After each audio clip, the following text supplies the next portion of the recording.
கர்த்தருக்கு ஸ்தோத்திரம். இன்றைய வசனம் என்னாகமம் 14ஆம் அதிகாரம் 17ஆம் வசனம். கர்த்தர் நீடிய சாந்தமும் மிகுந்த கிருபையும் உள்ளவர். என்னாகமம் 14ஆம் அதிகாரம் 17ஆம் வசனம். கர்த்தர் நீடிய சாந்தமும் மிகுந்த கிருபையும் உள்ளவர்.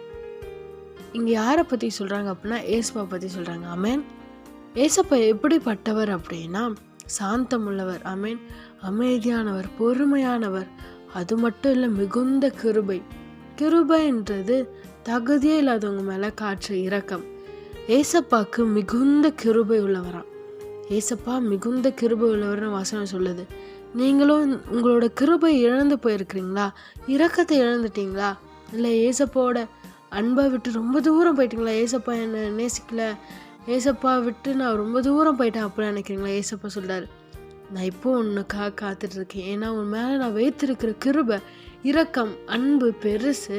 நான் உன்னை நேசிக்கிறேன்னு சொல்றாரு. ஆமென். உங்களை நேசிக்கிறேன்னு சொல்றாரு. ஏசப்பா உங்க மேலே ரொம்ப கிருபையா இருக்கிறார், ரொம்ப இரக்கமா இருக்கிறார், அன்பா இருக்கிறார். பயப்படாதீங்க, கலங்காதீங்க. ஏசப்பா உங்க கூட இருந்து பெரிய காரியங்களை செய்து உங்களை ஆசீர்வதிப்பார். சோர்ந்து போகாதீங்க.